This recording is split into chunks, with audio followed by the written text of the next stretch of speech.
SRF Kids Hörspiel. SRF Kids Hörspiel. Dein Podcast.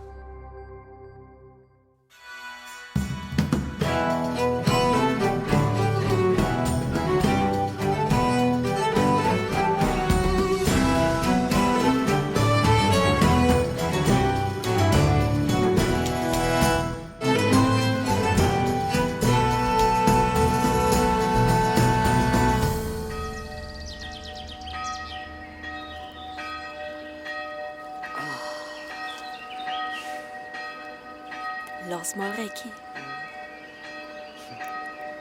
Viel schöner als die altgenierte Glocke. Viel.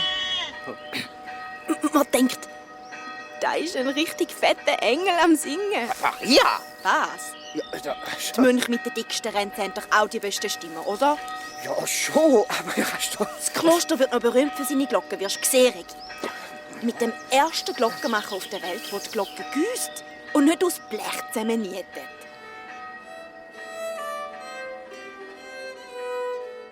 Hinter dem Kloster liegen der Regi und seine Schwester Maria in der Wiese. Neben ihnen grasen das Geissböckli Karli. Eigentlich heisst der Regi Reginbert. Aber das ist jetzt nicht so ein cooler Name. Nicht einmal im frühen Mittelalter. Darum sagen dem Regi eben alle Regi. Ja, du hast richtig gehört. Mittelalter.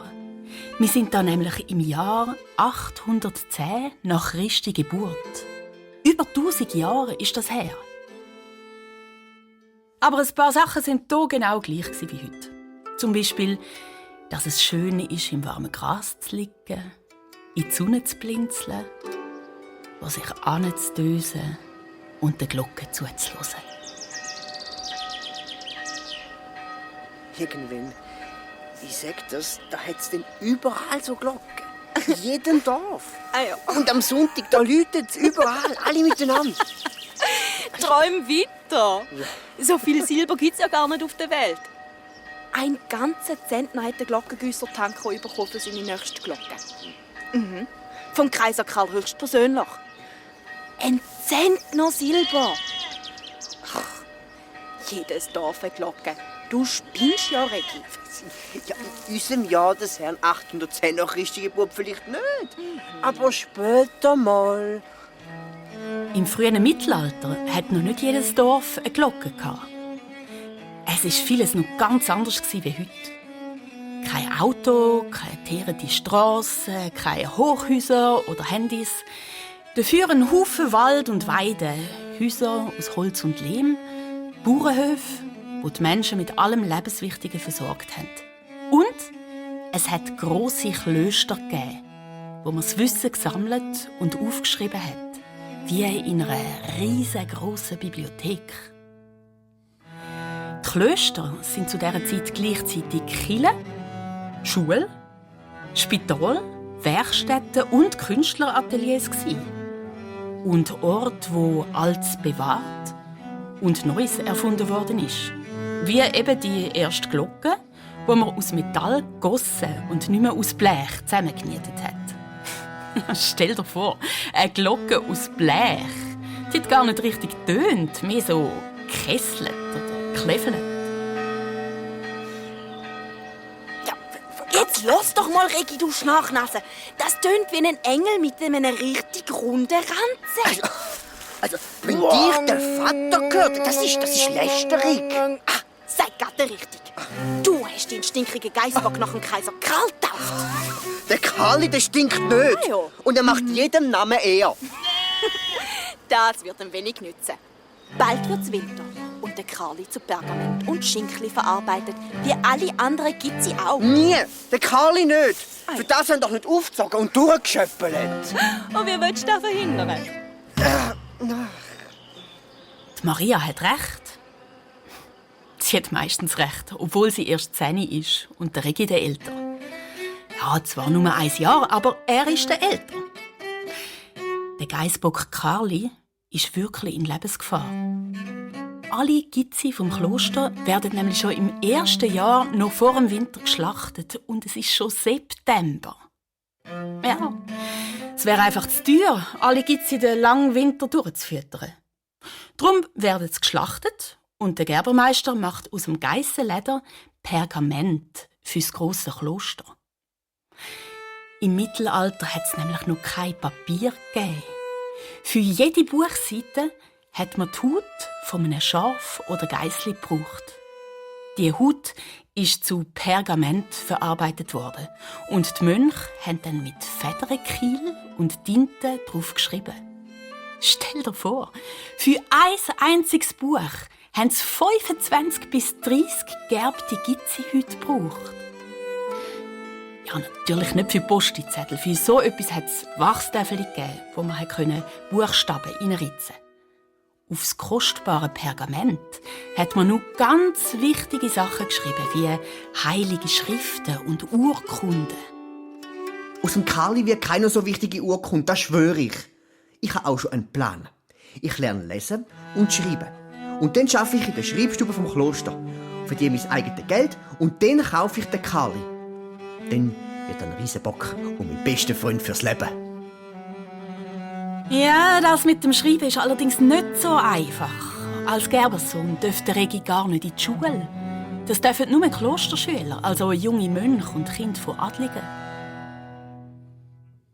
Aber der Regi hat auch für das schon gesorgt. Er verdient sich nämlich Buchstaben um Buchstaben. Heimlich. Und zwar rückt der Klosterschüler Martinian für jeden Gefallen genau einen einzigen Buchstaben raus.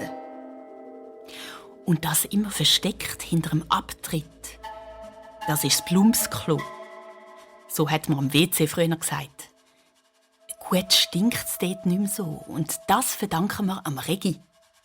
Er hat seinen Vater überredet, den Bach unter dem Plumpsklo durchzuleiten. Ein Abtritt mit Wasserspülung. Super, oder? Ja, gute Ideen, die hat er haufenweise, der Regi. Aber das Problem mit dem Karli ist noch nicht gelöst. Wenn es nur nicht so langsam Fürsche ging mit dem Schreiben lernen. Der Regi ist erst beim P. Ein gerader Strich oben runter und ein Bogen oben. So. P.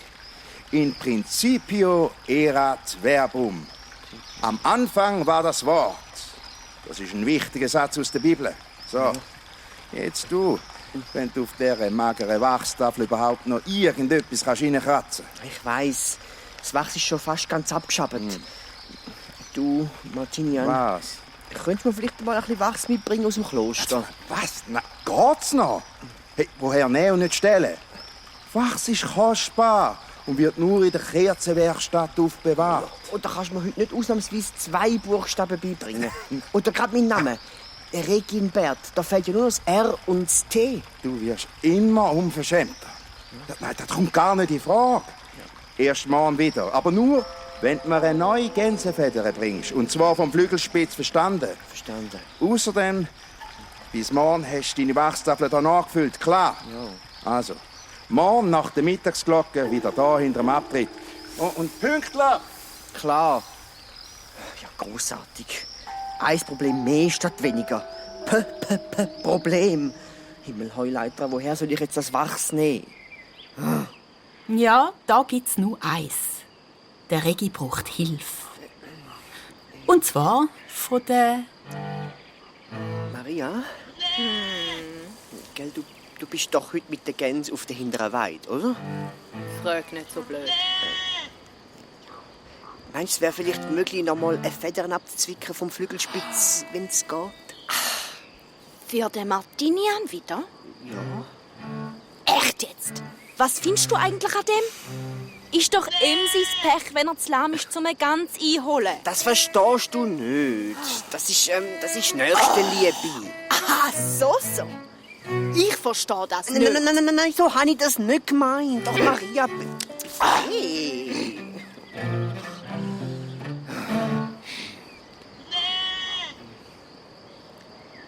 Maria, wenn du, sagen wir mal, ein bisschen Wachs bräuchtest.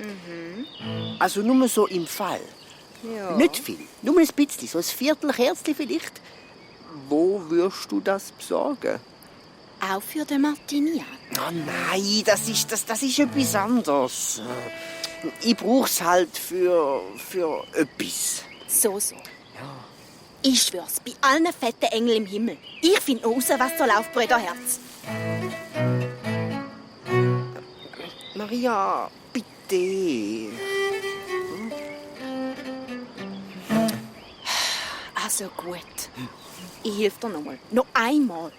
Und zwar aus lauter Nächstenliebe. Da siehst du mal. Oh, danke vielmals. Ich bringe dir die Federn mit heute Abend. Und wegen Wachs? Also, am einfachsten wäre es wahrscheinlich, Schmelzwachs abzuzwicken vom ewigen Licht auf dem Friedhof. In der Nacht ist dort niemand.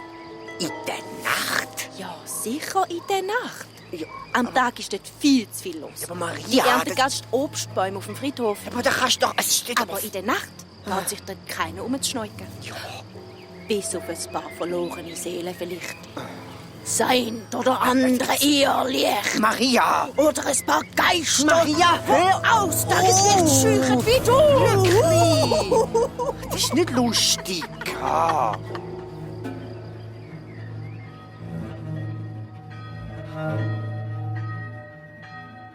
Wo die Glocke zum Nachtgebet ruft und alle Mönche ihre Werkstätten, Schreibstuben und Zellentüren geschliessen, um in der Klosterkirche zu beten, ist es Zeit für den Regi. Wenn er sein Wachstäfeli will auffüllen, dann nur jetzt. Er will den Weg vom Geissenstall quer durch alle Klosterwerkstätten nehmen, weil dort ist um die Zeit amigs niemand mehr. Und los. Der Regi gibt Gas. Er läuft so leislich wie möglich an den geschlossenen Werkstätten vorbei. Hinter der Bäckerei durch, wo der Teig für morgen am Aufgehen ist. Den Mauer von der Schmiedewerkstatt nach, wo die warme Asche noch raucht. Zum Friedhofstor. Aber Mist, durchs Tor kann er nicht. Sonst sieht er noch jemand. Ich muss noch die Hecke. Und hinten rein. Weiter geht's.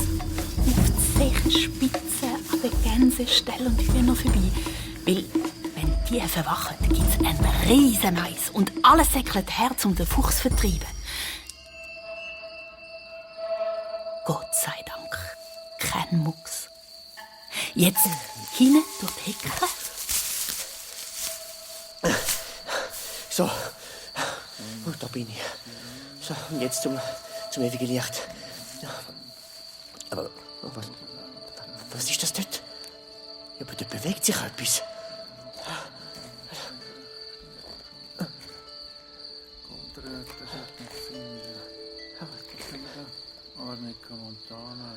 Was ist das? Das sieht aus wie ein riesiger Rabe mit schwarzen Flügeln. Der tote Vogel. Was macht der dort? Graben oder was? Im Friedhof? Zauberspruch. Oder was flüstert der dort? Oh, Himmelhilfe. Ist das der Teufel? Der Boxfüßig.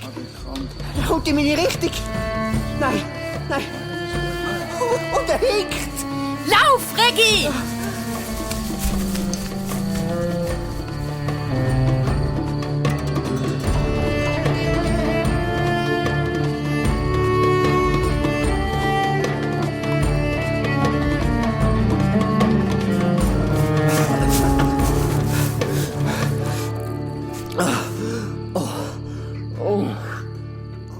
Himmel, Heuleiter nochmal.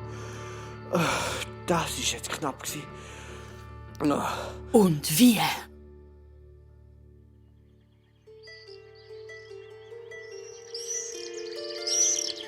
Am nächsten Morgen zittert der Regi immer noch. Allerdings, wenn man so eine Geschichte bei Tageslicht erzählt, kommt sie einem irgendwie selber gespässig vor. Der Boxfüßig. Ja. Das glaubst du selber nicht, Regi. Was will der auf dem Friedhof vom grossen Kloster? Ein paar Äpfel klauen für Dörrschnitzli? Das ist nicht lustig, Maria. Und außerdem, du kommst doch gut aus mit Boxfüßigen, oder? In Karli hast du dich ja auch verliebt. Das ist wirklich nicht lustig, Maria. Ich habe ihn gesehen. Ja, mit so schwarzen Flatterflügeln und er hat nach verlorenen Seelen gescharrt und gemurmelt dabei. Die ganze Zeit so Teufelskrallen, unmöglich zu finden. Ja, Hexenkraut. Ein Versuch wert. Murmel, Murmel auf Latinisch. Ich sag dir, der plant etwas gegen das grosse Kloster. Und er hinkt. Nein! Maria, wir müssen das melden. Ja, sehr gute Idee. Du gehst, sagen wir, zum Meister Eckbert. Der hat doch immer so gute Laune. Und erzählst ihm, du sagst zufällig in der Nacht auf dem Friedhof gsi, aus nächster Liebe, genau. Und hättest wollen kontrollieren, ob das ewige Licht noch brennt, weil du dich so für Wachs interessierst. Und dann ist dir der liebhaftige Teufel erschienen, mit Flügeln. Und der wollte das große Kloster auf Latinisch verhinken. Oder so. Scheissgeschichte. Absolut.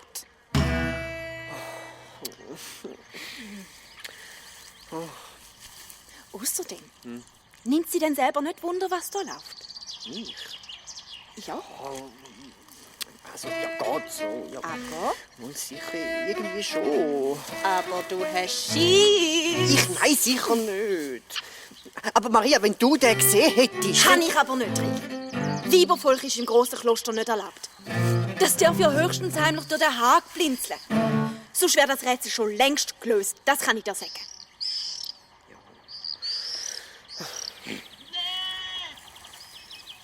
Etwas anderes. Da, schau. Du hast Schreibfedern für den Martinian. Tada! Flügelspitz wie bestellt. Hätte ganz nicht so gebesselt, kannst du dir ja vorstellen. Die hat tun wie wild. Der muss ich jetzt ein Kilo Würmli ausgraben, bis sie mir wieder aus der Hand frisst. Oh, Maria, du bist die Beste. Ja, schon gut. Und wenn du mir auch mal etwas zu lieb tun, Brüderherz, aus nächster Liebe und so. Frag mal den Bruder Tanko, wie weit er mit seiner Glocke ist. Das Mal muss ich dabei sein, wenn er sie güsst. Ich frage ihn heute Nachmittag. Versprochen? Versprochen.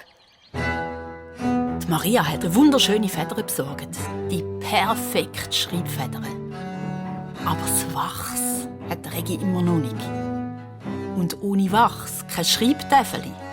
Ohne Schreibtäfeli kein neue Buchstaben von Martinian. Ohne Buchstaben keine Arbeit in der Schreibwerkstatt und ohne die kein Karli, wo den Winter überlebt. Himmelhoi, leider Gott Verdeckel hin am Hag, aber noch mal. Es ist wirklich zum Verzweifeln. Aber jetzt hopp, Regi. Die Mittagsglocke läutet und der Martinian wartet schon hinter dem Abtritt auf seine Gänsefedern. Und? Auftrag erfüllt. Wie immer. Da ist die Feder vom Flügelspitz. Aha, ja. Gar nicht so schlecht. Also, dann beschreib für die nächsten Buchstaben. Unbedingt. Da ist meine Schreibtafel. Nein, aber Regi, das Wachstäfel also wirklich. Das sieht ja immer noch aus wie frisch gecatcht. Hättest du den Geissbock in der Schnurre gehabt, oder was? Nein, der Karl kann nichts dafür. Ich bin nur noch nicht dazu gekommen, Wachs zu besorgen. Das ist darum nicht so einfach. Also, wie auch immer. Also, komm, gib mir das traurige Täfeli. So. Also, was haben wir gestern gehabt? Das P. P in Principo und so. Also, dann wären wir jetzt beim Q. So, also, schau. Wie ein O, wo ausläuft da unten. Ein Quellen-O. Q, ganz einfach. So, jetzt du. Probier mal. Also. So, das O. Ja. O, wo? So. Nein, da unten. So. Da unten, Genau. da, also Q, O, Q. So, Q. Ja. Siehst du? Ganz einfach. Ja. Q. Quod erat demonstrantum. Was zu beweisen war. Quod erat demonstrandum. Genau. Martinian, das ist ja eigentlich gar kein ganz neuer Buchstabe. Das ist ja das O mit dem Schlier. Könntest du mir nicht den nächsten Buchstaben auch Nein, sagen? Moment. Das würde so passen. Ein O mit einem Schlieg. Und morgen kommst du und sagst, dass er sei ein P, wo hinter Ski ausrutscht, oder was? Ist das so? Träum weiter. Deinen nächsten Buchstaben musst du neu verdienen. Da kommst du nicht so billig weg. Außerdem ist er der Anfangsbuchstabe von deinem Namen. Da kannst du extra. Eine Speckseite ist dir sicher nicht zu viel verlangt. Ganze Speckseite. Ja, und du schaust, dass du das Wachs besorgst bis morgen. In diesen traurigen Bodensatz da kratzt sie also nichts mehr rein. Hey, haben wir's nicht? Was ist denn für eine? Hey, jetzt bringst du neben dem Geissbock auch noch Weibervolk mit. Ich sag dir, wenn rauskommt, dass ich mich heimlich mit dir treffe, dann ist aber fertig mit Schreiben lernen. Für immer. Das ist nur meine Schwester. Die hebt dicht. Garantiert. Genau. Nur seine Schwester. Die amigs den Gänse die Flügel stutzt, dass du ihnen nicht musst ihnen ansäckeln musst. Hat gedacht, du willst sicher mal Danke sagen.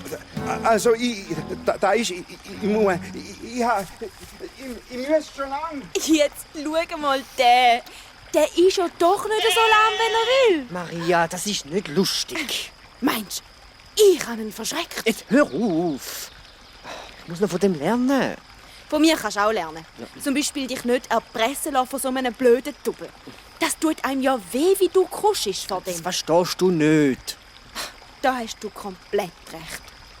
Und weißt du, was verstehe ich auch nicht? Wieso du dauernd so einem Schafsäckchen anlaufst, wenn du endlich mal deiner Schwester etwas zu lieb tun könntest? Was ist jetzt mit dem Glockengüssen? Hast du den Bruder Tanko schon gefragt, wenn er es macht? Sag nicht, du hast das schon wieder vergessen. Wie gesagt, Maria hat meistens recht. Quod erat demonstrantum. Der Regi hat es voll vergessen. Und darum bringt er sofort den Karli in den Stall und geht in die Werkstatt, wo der Bruder Danko an seiner Glockenform experimentiert.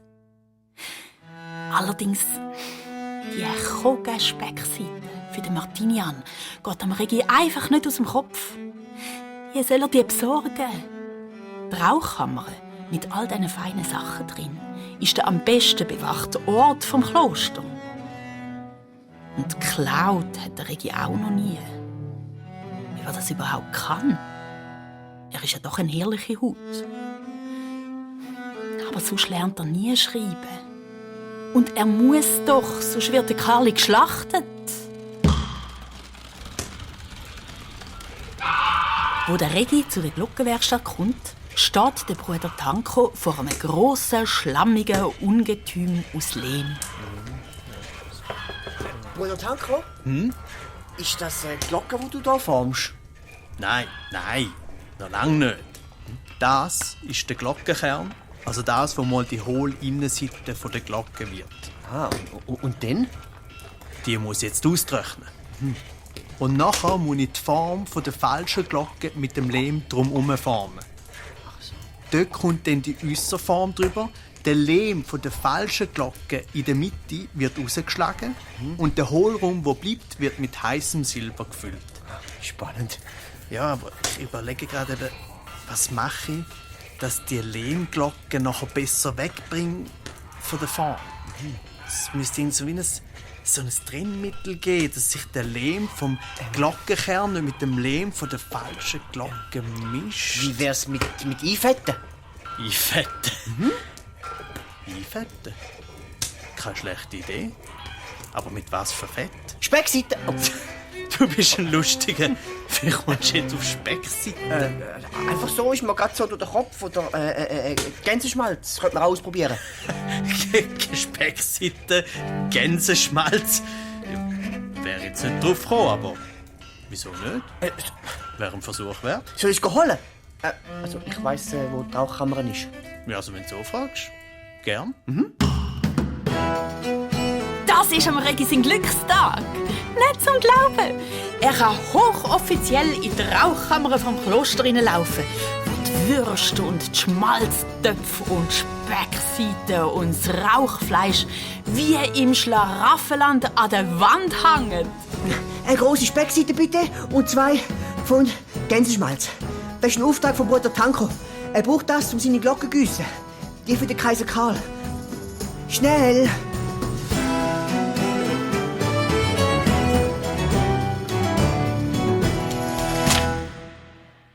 Tatsächlich, es funktioniert mit dem Gänseschmalz. Der Bruder Danko und der Regi schmieren mit dem Schmalz den ganzen Glockenkern ein, bis er so schliffrig und fettig ist wie eine Säule am Spieß. Du, ich glaube, das kommt gut. Wir sind der Glocke für den Kaiser Karl wieder ein Stück näher. Ja, jetzt muss ich nur noch ganz feinen Lehm besorgen, um die falsche Glocke vorformen. Weißt du, die dann aus Silber nachgegossen wird? Feine Lehm hat es oberhalb von der Gerbtröge. Dort in der Kurve, bachabwärts. Tja, unglaublich. Wie hast du gesagt, heissest du? Regi, also Regimbert. Aber alle sagen mir Regi. Und dein Vater ist wer? Der Gerber vom Kloster. Und meine Schwester Maria interessiert sich im Fall sehr für Glocken und würde gerne mal den Ja, schon gut. Aber die Stelle mit dem feinen Lehm, kannst du mir die zeigen? Ah, ja, sicher. Und was machen wir jetzt mit dieser Speckseite? Brauchen wir die noch? Du hast eine Schwäche für Speckseiten, gell? Weißt du was, Regi? Heute Nachmittag zeigst du mir die Stelle mit dem feinen Lehm. Und wenn der etwas taugt, dann kannst du sie behalten, die Speckseite. Ja? Für deine Hilfe und die gute Idee mit dem Schmalz. Abgemacht. Abgemacht! Der Regi verdient eine Speckseite. Einfach so. Wer hätte das gedacht? Manchmal passieren wirklich Wunder. Der Karli ist noch nicht ganz gerettet, aber seine Chancen steigen.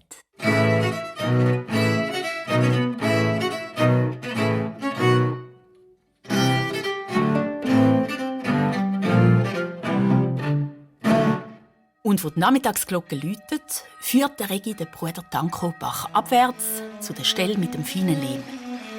Der Glockengüsser ist begeistert. Und?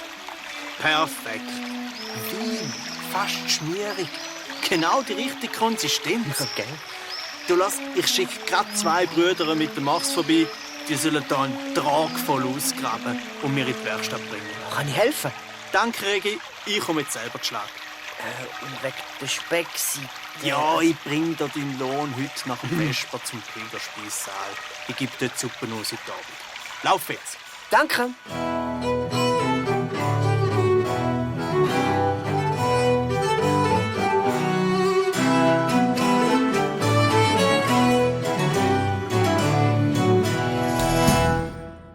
Am Abend geht der Regi zum Pilgerspeissaal, um die Speckseite für den Martinian beim Bruder Danko zu holen. Normalerweise dürfen Bedienstete, und das ist die Gerberfamilie vom Regi, gar nicht in den Speissaal rein, aber mit Auftrag ausnahmsweise schon. Der Danko gibt am Regi sogar ein Stück Brot und lässt ihn auf der Bank neben dem Pilger sitzen. Der Bub stört sich nicht, Bruder Pilger, oder? Überhaupt nicht. Warte dich. Rutsch ein bisschen. So. Da, Regi, hast du eine Schelle Suppe.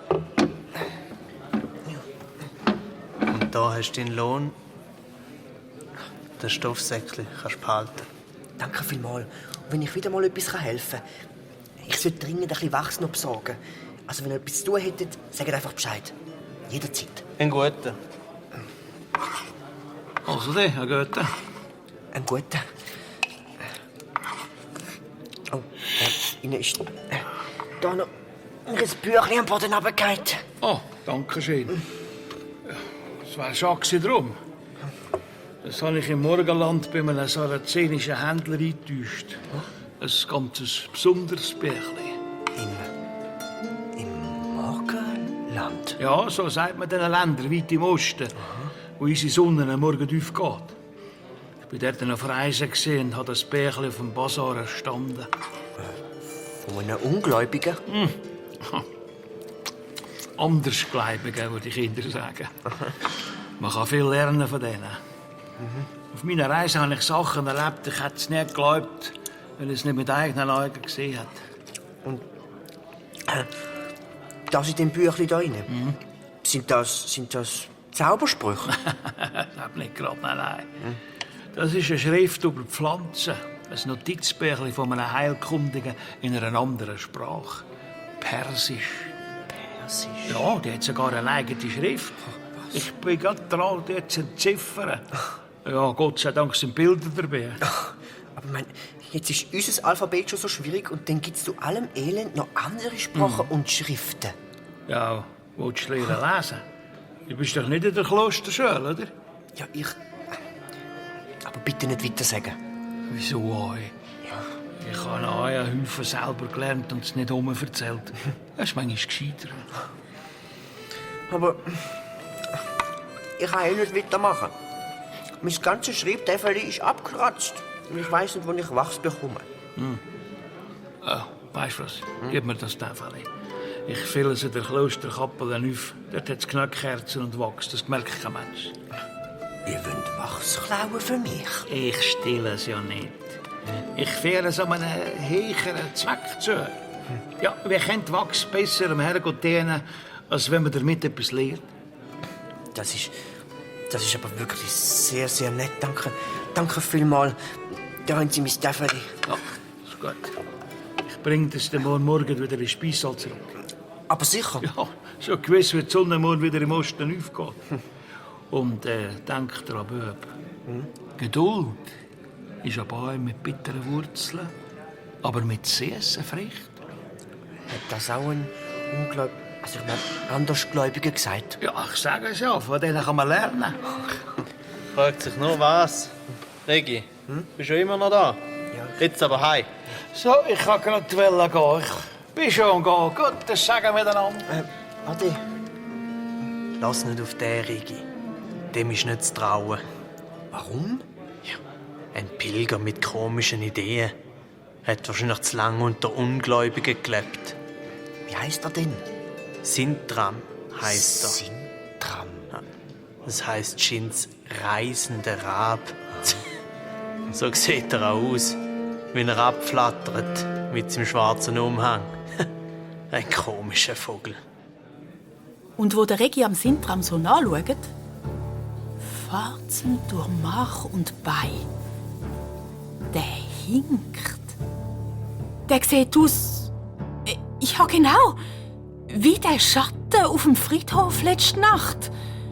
Und dem hat der Regi sein Geheimnis erzählt.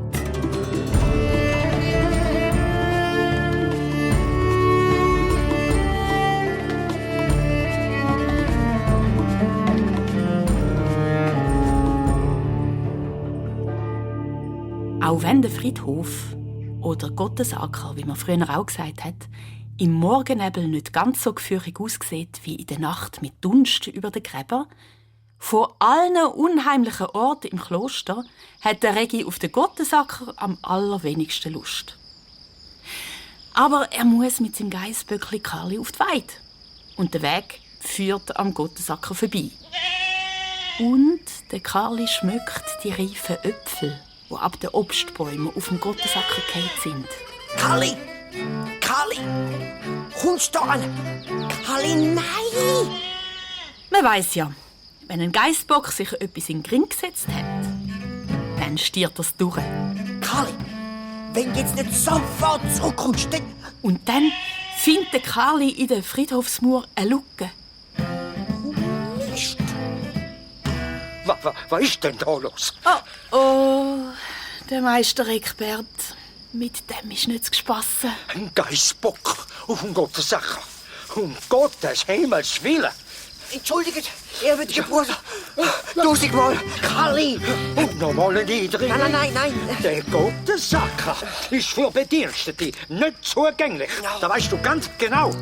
Ja, und für Viecher so erst recht nicht. Bitte entschuldigt, wir sind eigentlich schon wieder draussen. Karli! Der Karli hat nur die feinen Äpfel geschmückt hinter dem Mauer. So. Und ist durchs Loch geschlafen. Er hat Äpfel halt fürs Leben gern, wisst ihr? Ein Geissbock auf den Gräber von unseren ehrwürdigen Mitbrüdern. Wo alle auch mal Buben sind, Bruder Eckbert. Und vielleicht hat der eine oder andere auch mal ein Problem gehabt mit dem Gewunder, sei es mit dem eigenen oder dem von einem Böckli. Zum Glück. Der Bruder Danko, am Regi sein Freund aus der Glockenwerkstatt.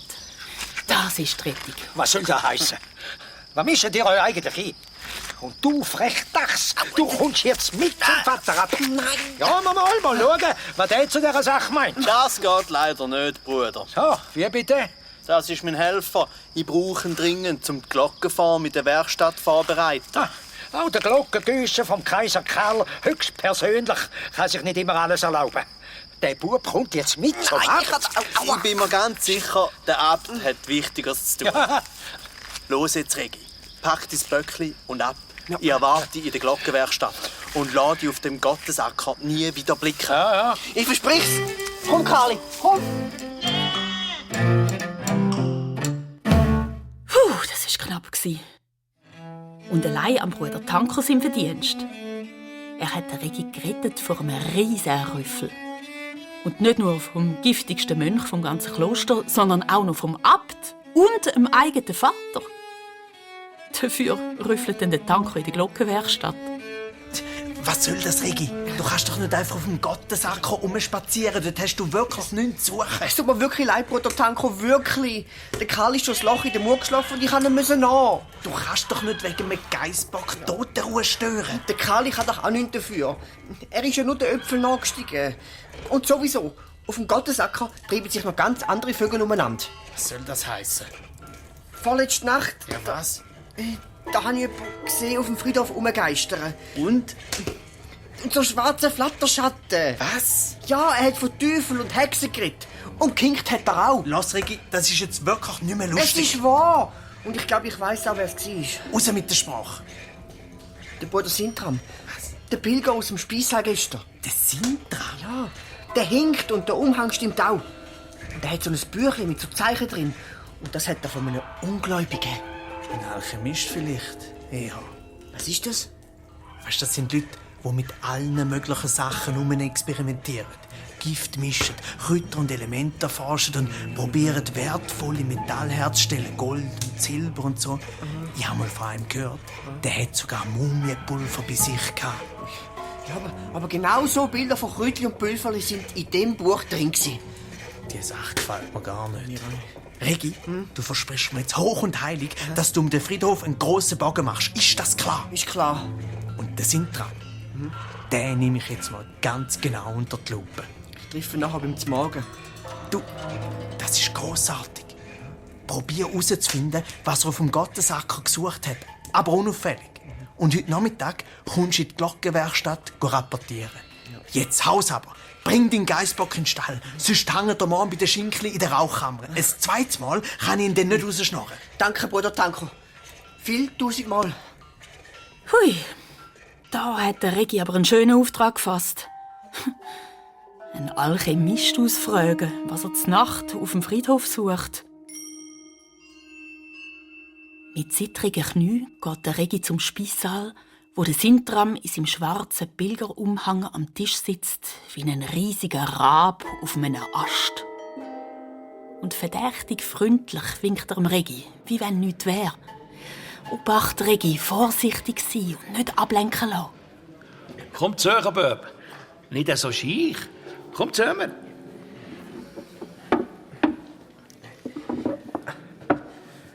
So. Schau, da hast du die Schreibtafel zurück, frisch mit Wachs aufgefüllt. Ich gebe das unter dem Tisch durch, das müssen Sie ja nicht gerade hätten gesehen. Danke. Schon recht.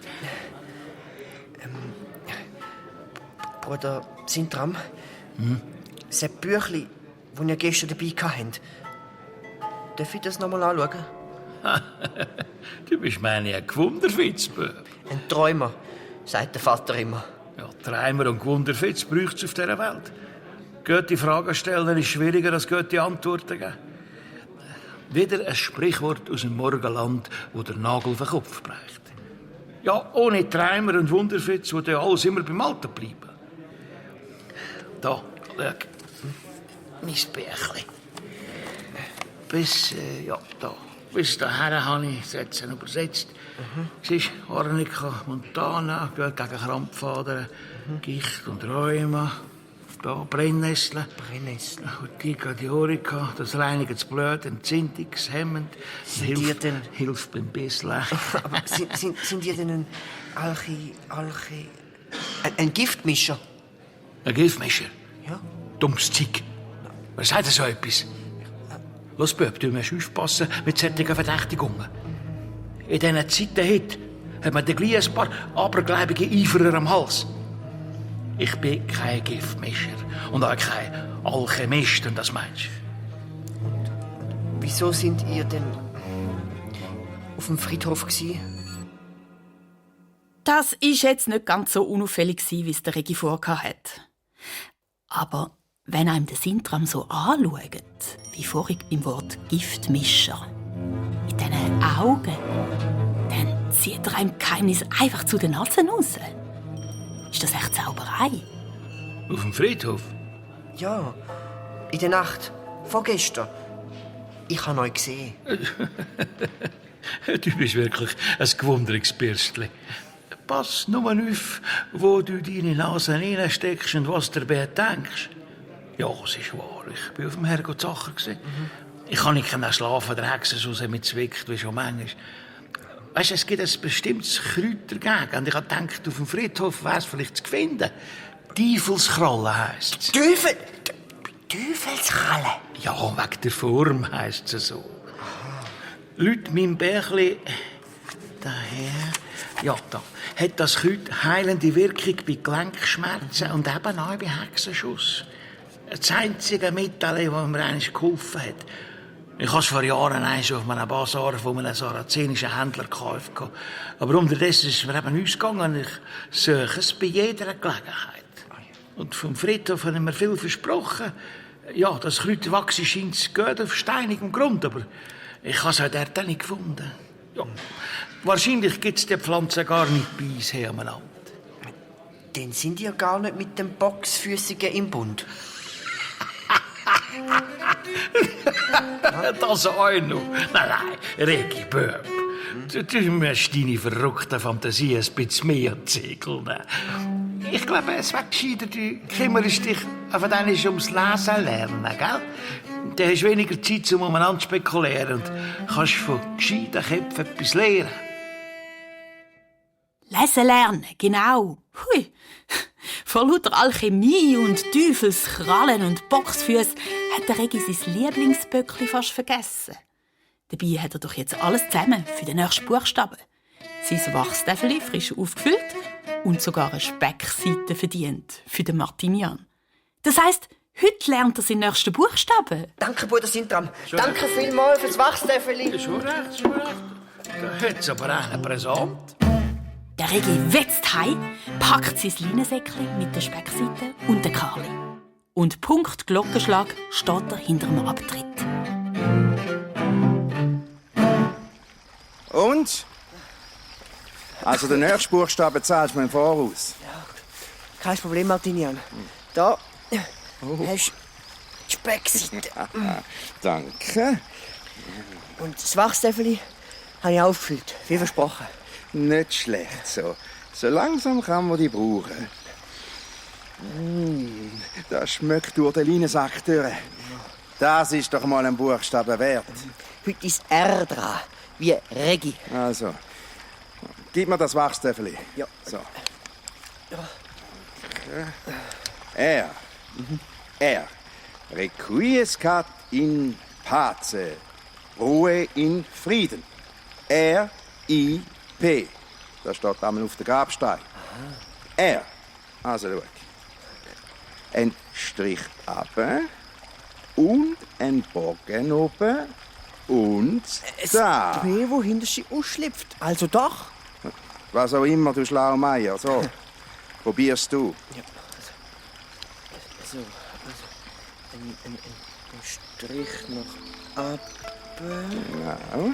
Dann oben ein Bogen. Jawohl. Und wieder ein Strich nach vorne. Runter. So. Genau. R. Requiescat in pace. Richtig. So, morgen fürs Essen bringst du mir ein paar Gallöpfel. In der Schreibstube geht uns bald Gallustinten aus und ich muss neu mischen. Gallöpfel, kein Problem. Die braucht mein Vater auch zum Fallgerben. Bei den grossen Eichen auf der Waldlichtung hat es ganz viel. Du machst die langsam. Ich glaube, du brauchst eine neue Herausforderung. So, mal schauen, was mir in den Sinn kommt für den nächsten Buchstaben. Das schmeckt aus dem Leinensack. So. Maria, Du hast mich verschreckt. Was hast du denn mit dem Martinian gemacht? Der sieht so glücklich aus. Ja, das kann ich nicht sagen. Ah ja. Ich habe ihm einfach einen Gefallen gemacht, das ist alles. Dann bin ich jetzt gespannt, Brüderherz, was du für mich herausgefunden hast. Für dich? Wegen dem Glockenguss. Wegen Glocken. Oh. Regi, das ist jetzt nicht dein Ernst. Du bist doch beim Tanko gsi, oder? Ja. Wann güsst du jetzt die neue Glocke? Ich habe vergessen zu fragen. So, mir langt's. Ich gehe jetzt dem Vater erzählen, was du so... Maria, nein. Ich folge nachher gerade und ich kann dir mal erzählen, wie weit er bis jetzt ist. Also gut. Also, fertig ist die Innenform der Glocke. Also der Kern der Glocke. Die haben wir gestern mit Schmalz eingeschmiert. Moment, Schmalz. Echt jetzt? Ja. Gar nicht so blöd. Und der Bruder Tanko hat jetzt mit ganz feinem Ton aus der Bachkurve die später Glocke geformt. Die wird wieder mit Schmalz eingeschmiert und dann kommt die Aussenform drüber. Ach so. Und wenn der Lehm trocken ist und man alles vom Glockenkern nimmt, wird die Falschglocke aus Lehm rausgeschlagen und die Aussenform wieder auf den Kern gestellt. Dann bleibt in der Mitte ein Hohlraum. Also zwischen dem Kern und der Aussenform. Ja. Und in den Hohlraum gießt man später das heiße Metall. Und jetzt also hat er die Falschglocke aus Lehm geformt, wo dann am Schluss die Glocke aus Silber ist. Genau. Richtig? Die könnte man doch jetzt eigentlich noch verzieren. Also etwas reinritzen, meine ich. So wie ich amigs mit meinen Kracheli. Das sieht doch sicher schön aus. Ja, also du meinst, das wäre dann nachher im Metall von der Glocke drin? Ja, klar. Gute Idee. Maria, du wärst eine super Glockengüsserin. Als Mädchen. Vielleicht in einer anderen Welt. Oder in dieser. Einfach noch ein bisschen warten. Ich meine, Geduld ist ein Baum mit bitteren Wurzeln, aber süße Deinen Baum kannst du von mir aus gerade dem Karli verfüttern. Woher hast du das eigentlich immer, Regi? Aber gut. Ein bisschen mehr hast du herausgefunden. Ich helfe dir noch einmal. Was musst du Martinian bringen bis morgen? Ach, heute schaffe ich es allein. Ich muss noch Galöpfel holen. Das ist ja nicht so eine Sache. Also, für den Martinian schon. Der kommt doch nie im Leben auf einen Eichenhaufen. Ja, stimmt. Was würde echt ohne uns machen? Ich komme trotzdem mit. Ah. Du kommst ja bei den Eichen auch nicht bis zur Oberstufe. Dann gehen wir. Also ich muss dem Bruder Tanko etwas berichten. Am Nachmittag. Und der Karli nimmt mich auch mit. Vielleicht hätte er ja Eicheln gern. Bis nachher also. Also bis dann. Der Regi rennt zum Bruder Tanko in die Glockengüsserwerkstatt. Dem schuldet er ja nur einen Rapport. Und? Hast du etwas herausgefunden über den Sintram? Was hat der komische Kauz auf dem Friedhof verloren? Es ist nicht, wie wir gemeint haben, Bruder Tanko. Er ist einfach nur an der Pflanze interessiert wegen seinem Hexenschuss. Und er ist Kräutchen suchen dagegen. Auf dem Gottesacker? Ja, genau. Wegen dem steinigen Boden. Aber er hat nichts gefunden. Gott sei Dank. Aber ich traue dieser Sache nicht, Regi. Lass dich nicht von dem um den Finger wickeln. Komm sofort berichten, wenn dir etwas komisch vorkommt. Und mach einen Bogen um den Gottesacker. Requiescat in pace. Sagt dir das etwas? Ja, Ruhe in Frieden, ich weiß. Wird nicht mehr vorkommen. Aber sicher. Ich versprich's. Bruder Tanko, ist das jetzt da die falsche Glocke? Ah, ja, das ist sie. Der Lehm ist wunderbar. Danke für den Tipp. Wenn sie ausgetrocknet ist, wird sie wieder mit Gänseschmalz eingeschmiert.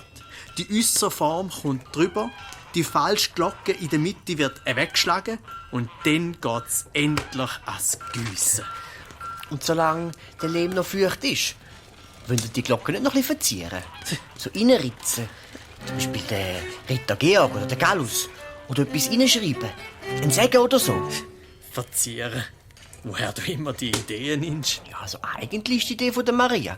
Meine Schwester kennt sich aus mit Lehm. Wie wird eigentlich die neue Glocke gegossen? Sie wäre so gern dabei. Die Form muss jetzt zuerst gut trocknen. Das mit den Verzierungen könnt ihr vorher mal ausprobieren. Aber Weibervolk, das hat Klosterverbot. Das weisst du, Regi. Das wird nichts mit deiner Schwester beim Glockengüssen. Tja, das sind eben wirklich noch andere Zeiten gewesen. Im Mittelalter hat das sogenannte Weibervolk weder dürfen in die Schule, noch einen Beruf lernen und schon gar nicht in ein Mannenkloster rein. Ja, keine gute Zeiten, wenn man ein Mädchen ist. Und eine Gescheite. Und gewundrig noch dazu. Kein Wunder, ist Maria verrückt. Das ist einfach ungerecht! Stinkhässig stampft sie der Klostermauer nach durchs hohe Gras. In den Wald, zu den Gallenöpfeln. Der Karli und der Regi kommen fast nicht nach. Wieso können die Glocken nicht einfach außerhalb vom Kloster giessen? Maria, jetzt wart doch. Ich kann doch auch nichts dafür. Karli, komm. Die Karli. blöden Mönche. Was stehst du so bockig umeinander? Maria, wart! Das sind so Maria. blöde Regeln. Oh nein. Maria! Was? Der Karli schlägt wieder Töpfe hinter der Mauer. Karli, nein. Kommt gar nicht in Frage. Nicht schon wieder. Du hast Friedhofsverbot, Karli. Komm da ran. Schon zu spät. Der Karli verrührt die Hinterbeine und ist schon ab in Richtung Spalt in der Friedhofsmauer. Der Regi hinten noch. Und Maria gerade auch. Karli, wenn es jemand verwünscht, sind wir geliefert. Nicht durch den Mauerspalt, nein! Du musst ihm Ja, nach! Kopf, ich gang ja schon. Karli! So. Karli! Komm da hin! Sonst bist du ein Schinken, sag das! Requiescat in pace. Ja, da steht's doch. Und wir haben versprochen. Karli! Oh, warte, ich pack dich. Nicht auf den Grabstein, bist verrückt! Aber der Karli schnallt den Ernst der Lage überhaupt nicht. Er gümpelt über die Grabsteine, wie wenn sie Fangis spielen würden. Und der Regi hinten an, bis in die hinterste Ecke vom Friedhof. Dort bleibt der Karli endlich stehen und scharrt mit seinem Boxfüßli am Boden herum. Jetzt schnappt er ihn, Regi! Ja, brav, Karli, jetzt ganz brav. Was ist jetzt da wieder gefunden? Jetzt, komm, zeig mal. Schön stehen bleiben. Yes! Was ist das? Was siehst du, Regi? Der Regi bleibt wie angewurzelt stehen. Er kann nicht glauben, was er sieht. Unter dem Karli im Boxfüßli glitzert etwas.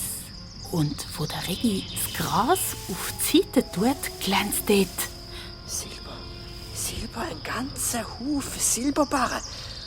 Die muss jemand da versteckt haben. Maria, da liegt ein Schatz. Regi, pack den Karli und ab! Wir besprechen das im Wald. Ja, Du musst weg dort, sofort! komm jetzt. Jetzt aber hopp. Der Regi packt den Karli und rennt los. Maria hinten nach.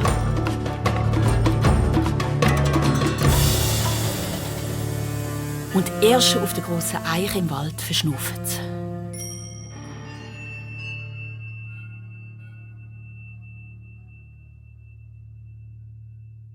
Der Karli knabbert unter einem Baum friedliche Eicheln.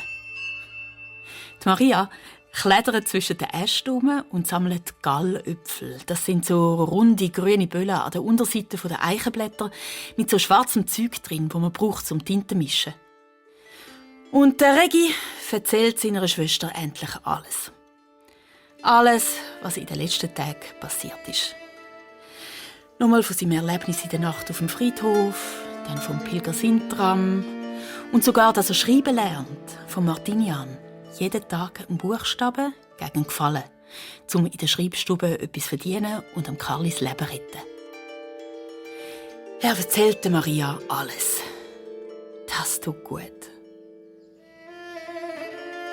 Und am Schluss wünscht sich der Regi, er hätte es früher gemacht. Auch wenn seine kleingescheite Schwester mit ihm schimpft. Regi, also ehrlich. Eine Speckseite für einen Buchstaben.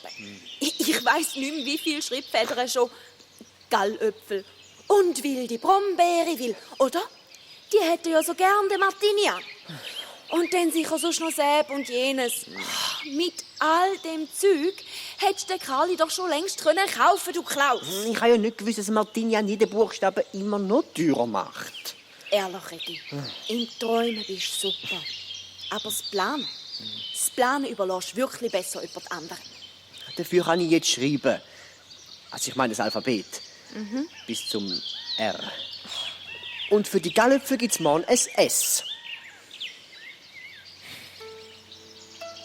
Du hast das Böckli wirklich gern, gell? Hättest du auch, wenn du es mit dem Shoppen aufgezogen hättest. Ich habe dem Kali doch nicht das Leben gerettet, um nachher sein abgezogene Fell im Gerbtrag zu dunkeln. Regi, also, ich weiss ja nicht, ob du mit Schreiben schnell genug so viel Geld zusammenbringst.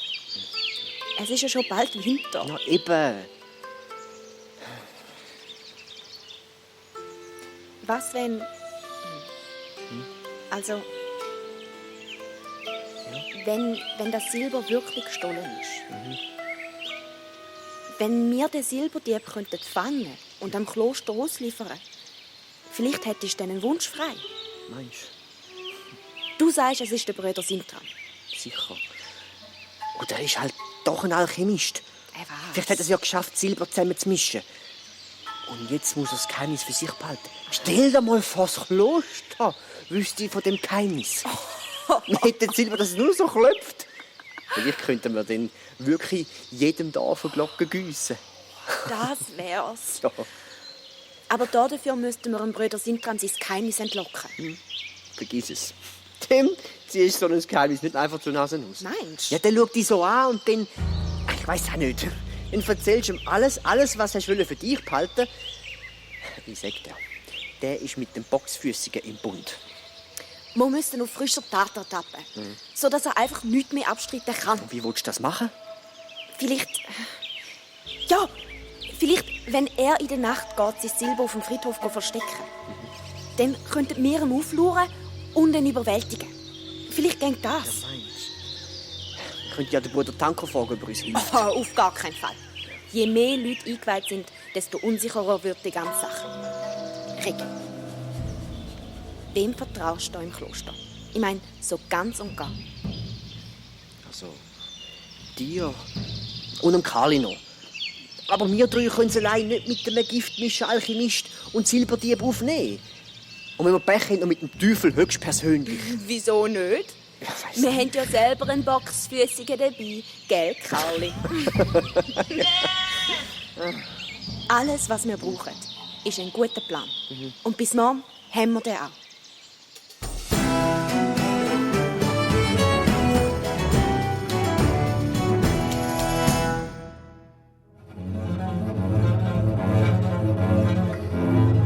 Nach einer schlaflosen Nacht auf seinem Strohsack ist es am Regi, wie wenn ihn der Karli frisch wiedergeholt hätte.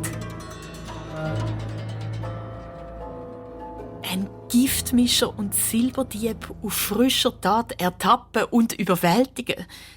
Heimlich schreiben lernen und mit Martinian jeden Buchstaben noch teurer verdienen. Der Karli, sein Lieblingsgeißbock vor dem Schlachter retten, das sind einfach zu viele Aufgaben für seinen armen Kopf. Dafür ist Maria im Element.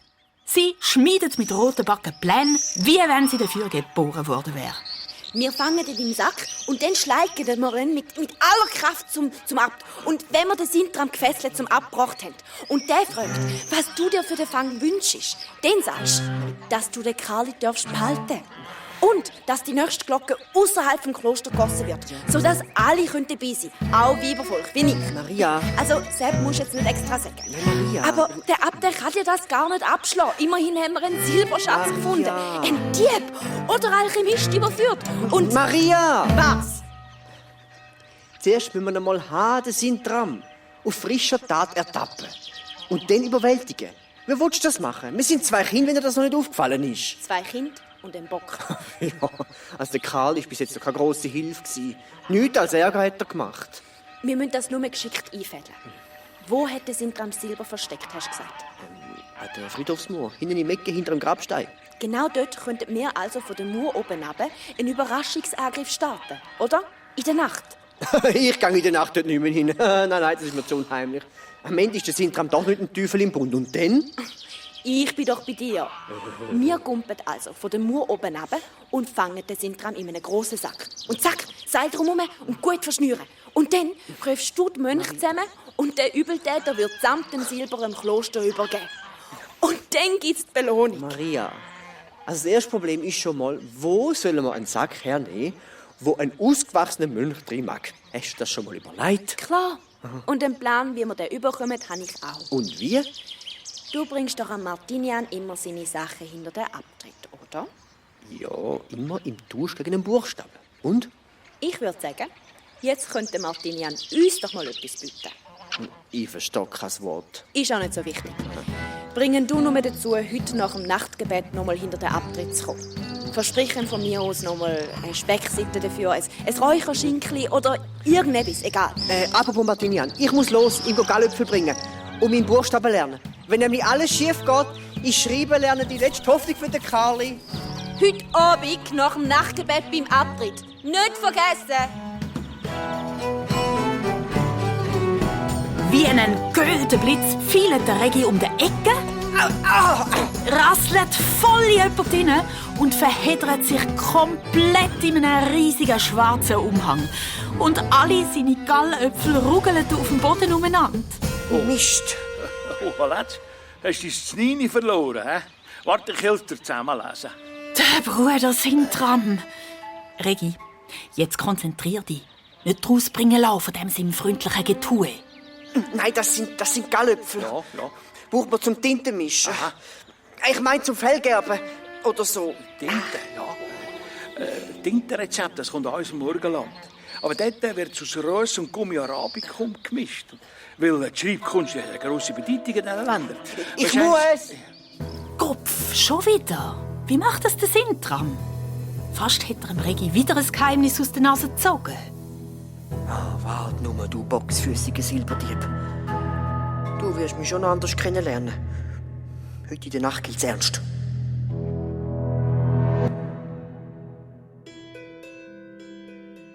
Die Mittagsglocke ist schon verklungen und alle Mönche sind beim Gebet versammelt, wo der Regi hinter dem Abtritt, hinter dem Plumpsklo mit Bachwasserspülung ankommt. Gerade noch rechtzeitig, sein heimlicher Schreiblehrer, der Klosterschüler Martinian, wartet schon. Da bist du ja endlich. Hast du meine Gallöpfel? Ja, klar. Da. Gallöpfel. Ist genug. Und da ist mein Schreibtäfeli. Heute ist ja das S dran. Genau. Also, das S, das ist ziemlich einfach zu merken. Schau. So. Wie eine Schlange. So, probier du mal.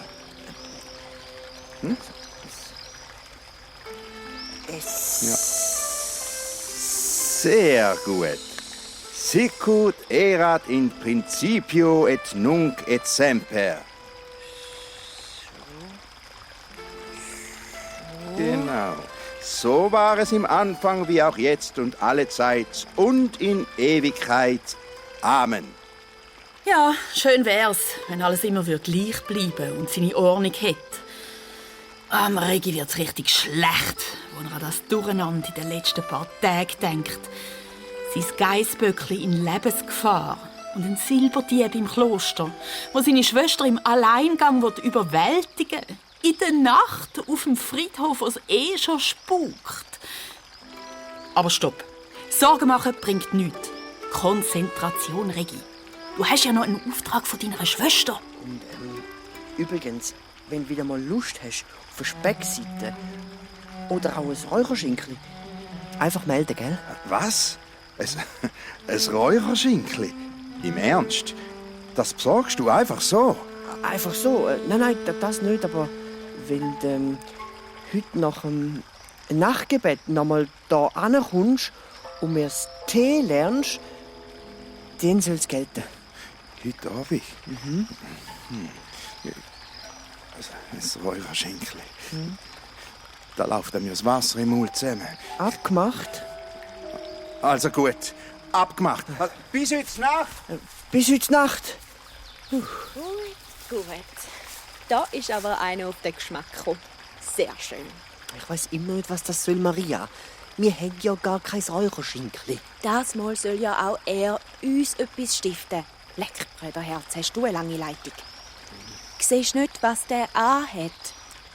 Seine Kutte. Klar, seine Kutte. Und was ist das anders als ein wandelnder? Sack! Und sogar ein mit einem Strick zum Zubinden. In dem fangen wir, denkt der Dieb heute Nacht. Oh, du bist genial, Maria. Aber der Martinian gibt uns nie im Leben seine Kutte. Lass mich nur machen. Mich. Und der Karl. Gell, du?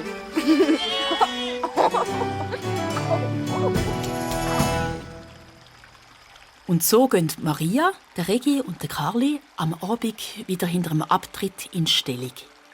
Der Regi neben dem Bach und Maria mit dem Karli im Gebüsch. Endlich kommt das Kloster nach dem Nachtgebet zur Ruhe. Und Martinian ist pünktlich, ganz beflügelt vom Gedanken an sein Räucherschenkli. Das T lernt der Regi schnell und kann jetzt seinen ganzen Namen schreiben. G.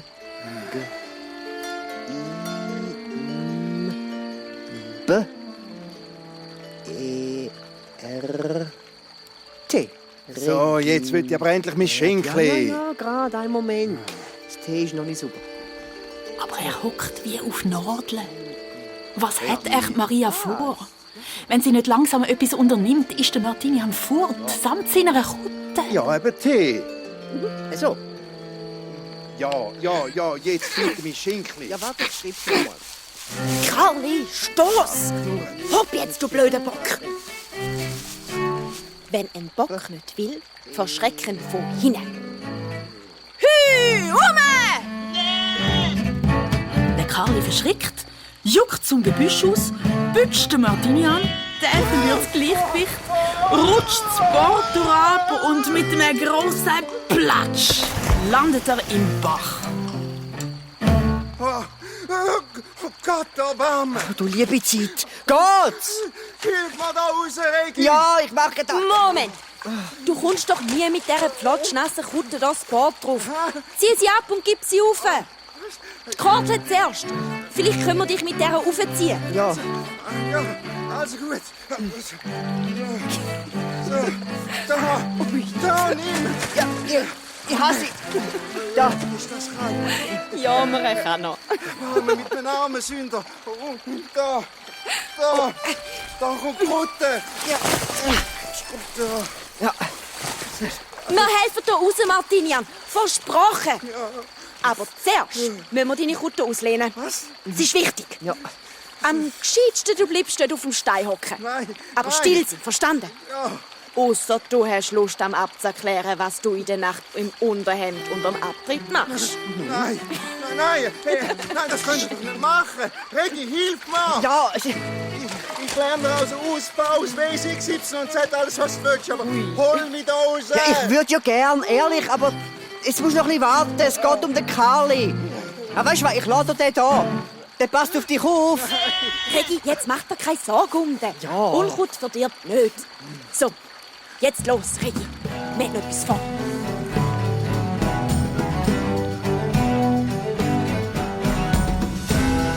Die zwei flitzen also ab mit der Kutte, aussen ums Kloster herum und schlüpfen von hinten durchs Loch in der Mauer in den Friedhof.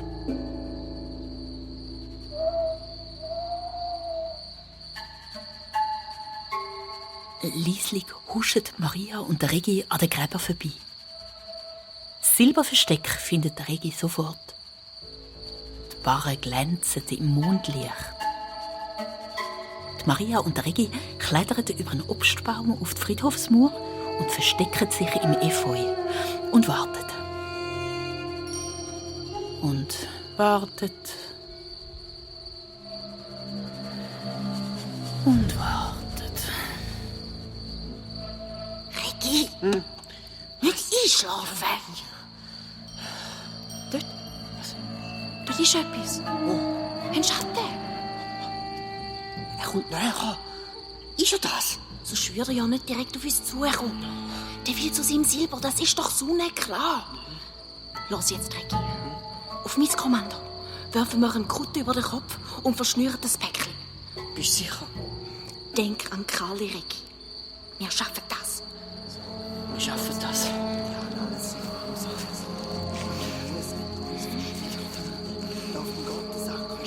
Jetzt, Regi! Ja. Für den Karli! Karli! Ja, da! Hast du Wir haben ihn! Nicht so fest anziehen, das versteckt er uns noch. Also weißt du, Regi, man kann es auch wirklich übertreiben mit den nächsten Lieben. Ach, doch nur noch mit dem Kopf durchs Loch durch, damit er kann... Bruder Tanko, du! Oh, Also, Regi. was? Also, Was? Das ist gar nicht der Sintram. Bitte, ich kann das alles erklären. Bin mir los. Kommt gar nicht in Frage. Regi, was ist da los? du, Tanko, du bist der Silberdieb! Ja, nein, bitte. Ja, was ich erklär's euch. Das kannst du vor dem Vater Abt erklären. Der Glockengüsser vom Kaiser Karl. Was? Ein Hundskommuner Silberdieb. Du sollst dich schämen. Nein, um Gottes Willen, bitte. Regi, sag ihm ab nichts. Es tut mir ja leid. Du hast wirklich das Silber geklaut? Das, was der Kaiser Karl für Glocke gegeben hat? Nein, nur du, Stanis. Ersetzt durch Zinn. Das ist alles. Man weiss doch gar nicht, ob Silber das beste Metall ist für eine Glocke. Und stell dir vor, wenn wir mit dem Silberschatz alles können. Jetzt hört's aber auf. Du hast den Kaiser Karl bestohlen. Das ist Hochverrat. Maria, was machen wir mit dem Bruder Tanko? Können wir verraten? Können wir nicht? Der ist ja verloren. Ich muss überlegen. Ja, und mit dem Glockengüsser, das ist auch vorbei. Ich muss überlegen, Kopf. Mach doch einmal! Wir müssen aus dem Friedhof raus und in Ruhe überlegen. Und so machen sich ein grosser Sack, gut verschnürt, und 2 Kinder im Dunkeln auf den Weg zurück hinter den Abtritt. Zum einzigen Ort beim Kloster, wo man ungestört überlegen kann. Haben's gemeint. Weil, wo der Regi und Maria mit ihrem eingewickelten Silberdieb zum Martinian kommen, wo immer noch vom Geissbock Karli bewacht wird und im Bach bibbert, verschreckt sie oftmals eine fremde Stimme. Hey. Was um all zu der Welt ist denn das da für eine Versammlung? Der Sintram. Ein Mensch im Unterleibli. Und einer mit 2 Kutten. Ein Bock, ein Böb und... Was ist denn das da? Ja, sagt's nur. Auf ein bisschen Weibervolk kommt sie wohl nicht mehr an bei all diesen Halunken da. Das müssen wir jetzt aber genauer explizieren, Mädchen. Der Sintram schafft es genau wie beim Regi, dass Maria ihm einfach alles erzählt. Er amüsiert sich bestens. Die beiden anderen Mönche weniger. Der eine wimmert und bibbert, der andere jämmert vor sich hin. Und wir wissen auch nicht, Wenn ihr gewusst, dass er es nicht... Ja, no, ich muss sagen, der Nachtausflug hat sich jetzt ausnahmsweise eigentlich gelohnt. Dunkt's mir. Ich habe schon gemeint, ich muss eigentlich auch nicht der Klostermauer schauen, was da für ein kranker Hund hinter dem Abtritt so heult. Aber so eine verzwickte Geschichte habe ich also nicht erwartet. Ja, eben. Wie kommen wir aus dem Schlamassel wieder raus? Ja, ich würde sagen, nur miteinander. Und jetzt taget ein jüngstes Gericht, wie es die Welt noch nie gesehen hat. 2 Kinder, ein Silberdieb, ein Schlitzohr von einem Klosterschüler und ein Pilger. Alle rucken mit ihren Geheimnissen raus und weil ein grosser Richter fehlt, müssen sie alle zusammen überlegen, was da zu machen ist. Der Bruder Tanko erzählt, wie er all diese Silberbarren gestohlen hat. Ja, also zuerst habe ich nur einen ersetzt durch einen billigen Zinnbarren und denkt, ja, das merkt eh niemand. Und sowieso weiss noch kein Mensch, was für Metall die schönsten Glockenklänge gehen. Also stimmt eigentlich. Müssen wir mal ausprobieren. Glocken aus verschiedenen Metallen. Ja, und wo das so einfach gegangen ist, habe ich Silberbarren um Silberbarren auf den Friedhof getragen und durch Zinnbarren ersetzt. Ein richtiger Schatz ist da zusammengekommen. Der Regi erzählt, wie er am Karlis Leben retten will. Und wenn ich schreiben kann ich doch auch in die Schreibstube etwas verdienen. Zum mein Böckchen nachher kaufen. Genau. Ich kann den Kali doch nicht zu Pergament verarbeiten. Ja, aber los jetzt eigentlich, Regi, du weißt schon, dass ein Gerberbub nicht einfach so in der Klosterschreibstube arbeiten kann. Ja, noch Witze, wenn sich die Ehre zuerst verdienen mit Tintenmischen, Federn, Kilospitzen, Maisfall, die das Pergament fressen. Das hätte der Martinian doch schon gesagt, oder? Nein, hat er nicht. Ja, was? So genau habe ich doch gar nicht gewusst, was der vorhat. Und ja, ich gebe zu, ich bin ein bisschen auf den Geschmack gekommen. Und wie? Ja. Die hat so richtig gebesselt, dass du da einen Helfer hast, der dir alle deine Aufgaben abnimmt und dir auch noch so feine Sachen besorgt. Du würdest schon für ein Räucherschrinkli deine Großmutter verkaufen, du trauriger Hagel. Die Maria erzählt, wie sie über das Lehmen und Kacheliformen angefangen hat, sich für Glocken zu interessieren. Ich habe auch schon probiert, Glocken aus Ton zu machen.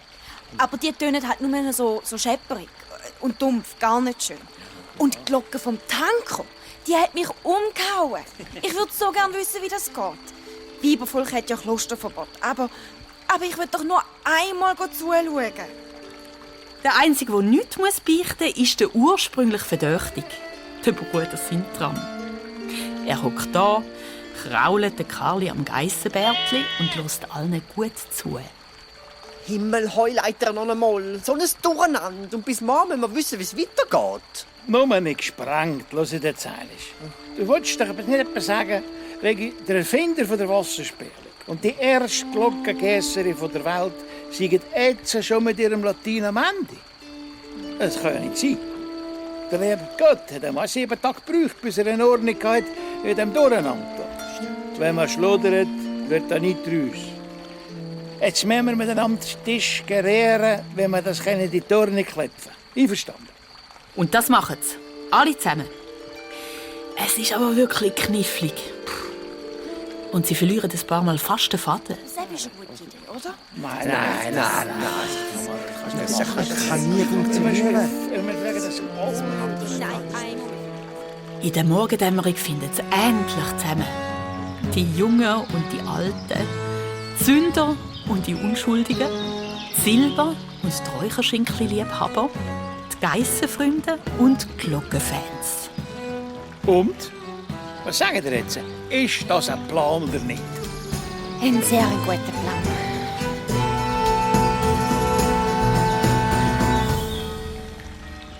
Wo die Klosterglocke bei Sonnenaufgang zum Morgengebet ruft, wissen alle, was sie zu tun haben.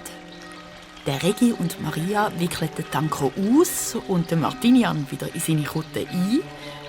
Und nach dieser langen Nacht machen sich alle wieder an ihre Tagesgeschäfte. Ich glaube, heute müssen sich die Gänse selber hüten. Also ich schlafe ein, sobald ich im Gras liege. Ich auch. Aber Bruder Sintram, wie können wir euch nur danken? Ja, da ist schon recht, Bub. Nichts zu danken. Ich habe heute für mindestens 3 Räuchschinken dazu gelernt. Und für ein Pfund Silber Freude dabei. Jetzt muss das alles nur noch funktionieren. Das stimmt. Gewonnen ist die Sache noch nicht. Aber jeder hat seinen Plan. Für den Karli macht sich der Sintram stark. Er geht zum Bibliothekar, zum Meister Eckbert, dem grantigsten Mönch vom Kloster. Und so ganz beiläufig macht der Sintram Meister Eckbert ein paar Komplimente. Meister Eckbert, ein wunderbarer Bestand. Habt ihr da in einer Klosterbibliothek? Ja, danke. Grossartig. Ich habe schon viel gesehen auf meiner Pilgerreise, aber die Schreibkunst hier in eurem Kloster bräuchte den Vergleich mit den ganz grossen Klöstern überhaupt nicht schief. Ja, so. Wenn ihr meint, ein vielgereister Bruder wie ihr wird's wissen. Was ich nur noch fehlt, ist ein Prunkstück, wo weit um zu reden gibt. So wie die Tour im Frankenland, die riesige Bibel vom Abt Alcuin. Stell dich einmal vor, die ist fast 20 Kilo schwer. Was? 20 Kilo? Ja. Muss ja ein gewaltiges Buch sein. Hm? Ein gewaltiges Buch, ja, wo seinem gewaltigen Inhalt entspricht. Ja, aber ich meine, stellt euch die Schaf- und Geissherde vor, wo man da braucht, um all die Pergamente herzustellen. 20 Kilo? Ich meine, das wäre ja... Ja, eine grosse Schuppel, ein Schaf und Geissen. Mit 100, das stimmt. Ja. Und dann nicht junge Gitzi, nein, eine ausgewachsene Tiere. Das gibt wertvolles, zähes Pergament, das wirklich etwas mag haben. Ja, aber das ist die reinste Verschwendung. Die Viecher, die müssen wir ja dann Jahr für Jahr über den Winter füttern. Wie kann etwas Kostbares wo Gottes Wort trägt, Verschwendung sein. Aha, ja, Entschuldigung. Die Alcuin-Bibel ist jetzt schon im ganzen Land berühmt. Die Gelehrten kommen von weit her, um sie zu bewundern. Ja. Und der Kaiser Karl hat unsinnig gefreut an dieser sogenannten Verschwendung. Ah, so, aha, so. Aber so ein grosses Werk muss allerdings gut vorbereitet sein. Man müsste eigentlich schon diesen Winter anfangen, Herdengeissen und Schafhäufchen zu ziehen, wo man in den nächsten Jahren könnte vergrössern. Ja, das ist eine grosse Aufgabe, wirklich. Sehr ehrenvoll fürs Kloster und vor allem für euch, die diese grossartige Idee hatten, Meister Eckbert. Übrigens, bei meinem Spaziergang ums Kloster herum ist mir auch schon ein junges Geissbäckchen aufgefallen. Ja, wo ein gäbiger Stammvater für die Herde abgibt. So. Das der ist immer mit so einem Böb unterwegs. Ach so, ja, der Gerberskopf mit seinem Karli, meinen Sie, ja? Ja. Ja, nein, also alles, was recht ist. Aber der Bock ist das aufsässigste, respektloseste und gewunderigste Viech, wo wir je... Ja, das zeigt doch nur seinen Wissensdurst und seine Gewitztheit. Ja, also... Ich bin sicher, der Kaiser Karl hat die grösste Freude an einem gewunderigen Geissbock, der euch noch seinen Namen trägt. Aha. Nein, ich muss es sagen. Die Idee hat wirklich das Zeug dazu, euren Namen weit zu verbreiten. Das Kloster wird weltberühmt werden für seine Eckbert-Bibel. Ja, was? Eine da? Auf jeden Fall. Wir brauchen heute Leute mit visionären Ideen, wenn das sind, Meister Eckbert. Ja, schon wahr, hm? Schon wahr, ja. Und der Vater Abt wird stolz sein auf euch. Und erst nur der Kaiser Karl. Ja, da wird er sicher. Ich muss sofort mit dem abtreten. Ja. Und meine Idee vortragen. Ich brauche eine Audienz. Gottes Segen, Meister Eckbert, Gottes Segen. Der Karli als Stammvater von einer Spezialgeissenherde, die die Aufgabe hat, möglichst viel alte und ledrige Geissen zu züchten. Genial! Der Sintram schenkt nicht nur am Karli ein langes Leben, sondern auch noch seiner ganzen zukünftigen Familie. Wo das der Regi hört, wird er sofort los, um der Maria zu berichten.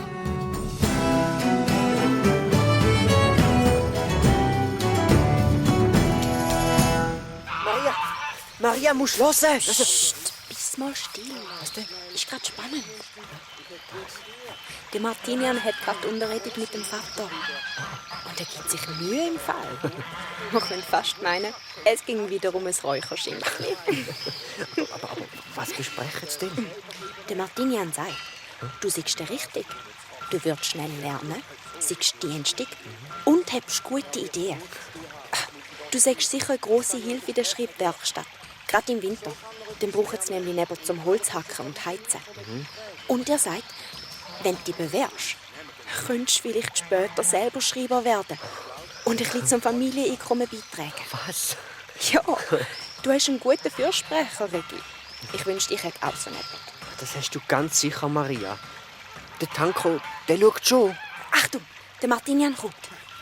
So. Haben ihr zugelassen? Oh, danke, Martinian. 1000 Dank.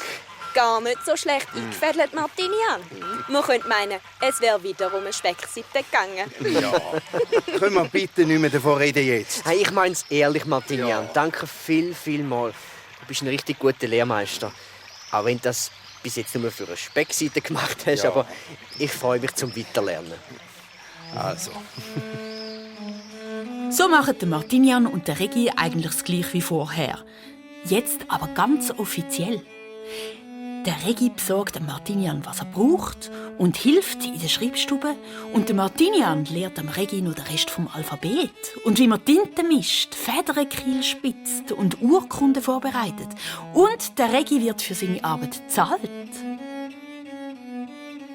Die spektakulärste Wendung nimmt die Geschichte mit dem Tanko. Alle zusammen. Der Tanko, der Martinian, der Sintram, der Regi und Maria bringen das gestohlene Silber vom Friedhof heimlich wieder in die Glockenwerkstatt. Weil klauen und dann noch vom Kaiser Karl, das geht natürlich überhaupt nicht. Der Tanko schlägt am Abt dann vor, eine neue Glockenwerkstatt außerhalb vom Kloster einzurichten und dort die Glocken zu gießen, sodass neben dem Mönch auch noch die Bediensteten vom Kloster und alle Leute von den umliegenden Höfen eingeladen werden, zum Zuschauen. Endlich! Am Regi sein Vater hilft, die riesige Glockenform vor der Werkstatt im Boden einzugraben, sodass die Form beim Guss nicht von der Hitze gesprengt wird. Und noch vor dem Winter wird tatsächlich am Kaiser Karl seine neue Glocke in der neuen Werkstatt gegossen. Und alle Mönche vom Kloster und die Bewohner der Dörfer rundherum können zuschauen. Es ist ein grosses, feierliches Fest. Von nah und fern kommen die Menschen, um das Spektakel zu sehen. Und wer steht in der ersten Reihe? Fast zu nahe an den heissen Öfen, mit roten Backen und beobachtet, wie das rot glühige, flüssige Metall durch einen dünnen Kanal in den Boden fließt. Jetzt schau, Gregi! Das Metall sickert in die Form unter dem Boden. Schau! Die ganzen geschmolzenen Silberbarren. Das nächste Mal probieren wir es mit einer anderen Mischung. Der Tanko meint, mit noch mehr Zinn und Kupfer könnte man Glocken gießen, die nicht ganz so teuer sind. Noch grössere, die noch viel gewaltiger tönen. Schau jetzt. Alles Metall ist im Loch verschwunden. Wenn sie nur gut gegossen ist. Das sehen wir erst in ein paar Tagen, Maria, wenn sie ausgekühlt ist, unsere Glocke. Wir graben sie aus und schlagen sie aus der Form. Oh, darf ich dabei sein, Brüder Tanko? Wie sollen wir denn sonst den Lehm aus diesen feinen Verzierungen grübeln, wenn nicht mit deinen feinen Händen?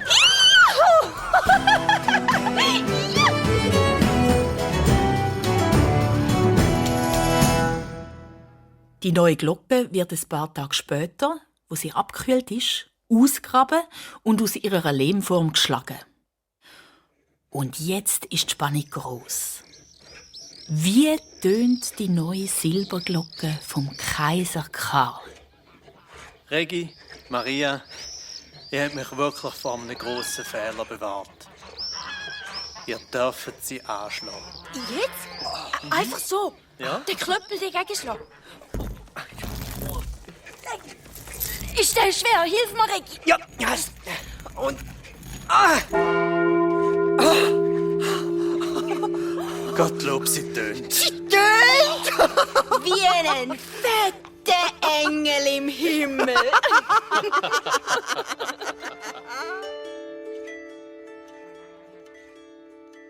Das ist der schönste Winter, den der Regi und Maria je erlebt haben. Der Karli, zufrieden und putzlebendig im Stall. Der Martinian, freundlich und gesprächig wie nie. Die Maria darf mit dem Tanko experimentieren, was für Metalllegierungen schön tönen. Und der Regi darf am Sintram am Abend zuschauen, wie er sein Büchlein fertig übersetzt. Er kommt nicht genug über von all diesen Pflanzen, Heilkünsten und Sprichworten aus dem Morgenland. Wie ist das? Und Annika? Vielleicht könnte das zusammen mit, wie heisst Urtica diorica. Was? Oder also so mit meinen Brennnesseln, in einem Aufguss. Oder? Das wäre doch vielleicht... Nein, langsamer. Die macht mir ganz Stunden im Gring. Entschuldigung. Ja. Ich weiss, der Vater sagt auch immer, ich frage zu viel. Nein, so habe ich das denn nicht gemeint. Eins nach dem anderen. Frag dich nur weiter. Frag dich nur. Du weißt ja, gescheit fragen ist schwieriger. Als gescheit Antwort geben. Ich weiss. Aber wo die Tage wieder länger werden, wird der Sintram stiller. Sein Hexenschuss zwickt ihn wieder und er spaziert wieder zur Nacht ums Kloster herum, weil er keinen Schlaf findet. Und an einem windigen, nasskalten Morgen trifft der Regi den Sintram mit seinem Pilgerstab und einem Bündeli am Klostertor. Sintram, wohin willst du? Ich muss, Regi. Ich muss weiterziehen. Für einen Pilger bin ich schon viel zu lange am gleichen Ort. Ja, aber... Mich zwickt es überall. Und es ist nicht nur mein Hexenschuss. Es zieht mich weiter, zurück in den Osten. Medizin, Himmelskunde und Poesie. Ich habe noch lange nicht alles gelernt, was es dort zu lernen gibt. Und wer weiß, vielleicht finde ich es ja gleich noch. Teufelskrallen gegen meinen Hexenschuss. Der Regi kann nichts sagen. Sein Hals ist wie zugeschnürt. Er umarmt den Sintram ganz fest und drückt sein Gesicht in seinen rabenschwarzen Umhang. Bleib gewundrig, Regi. Woher will man wissen, was alles möglich ist, wenn man nicht das erforscht, was unmöglich gilt? Schau das Bärchen, das ich übersetzt habe. Ich lasse es stehen.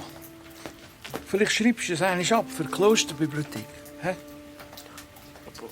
Aber ich will nicht, dass du gehst. Ja.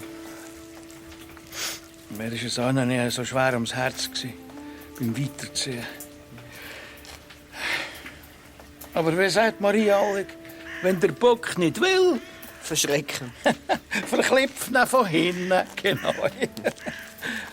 Also, Bub, habt ihr Sorge, gell? Der Sintram marschiert mit zügigen Schritten vor. Und hinter ihm flattert sein Umhang wie ein riesiger Rabenflügel.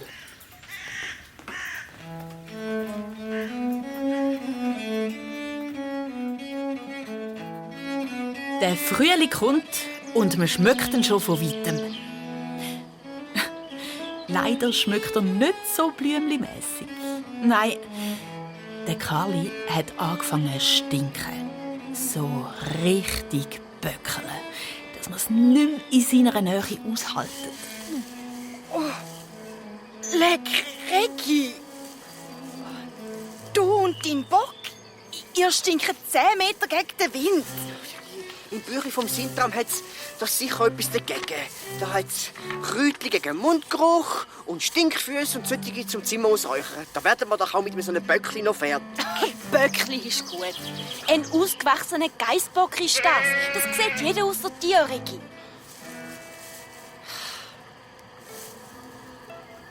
Weisst, Regi, ich glaube, es ist jetzt wirklich einfach Zeit, dass er zu den anderen Geissen kommt. Schau, als Stammvater von einer neuen Zucht Geissen hat er ja noch etwas zu tun, oder? Der Karli gehört zu mir. Das war es immer. Sicut erat in principio nunc et semper. Ja, red du noch gescheit. Du wirst so stinken, dass du das Schreibstubenverbot überkommst. Dann komme ich halt zu euch, Glockenwerkstatt auslüften. Kommt gar nicht in Frage. Wir haben ja recht. Komm, Karli. Schau, dort auf der anderen Weide. Die neue Familie wartet. Haus, Karli. Trau dich. Wie sage ich immer? Wenn der Bock nicht will. Verschrecken von hinten!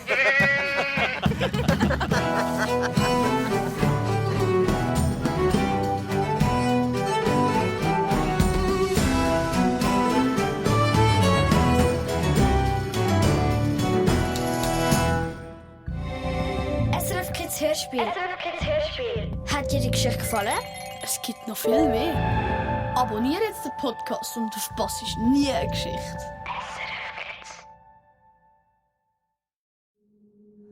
Das war ein Podcast von SRF. Produziert im Auftrag der SRG.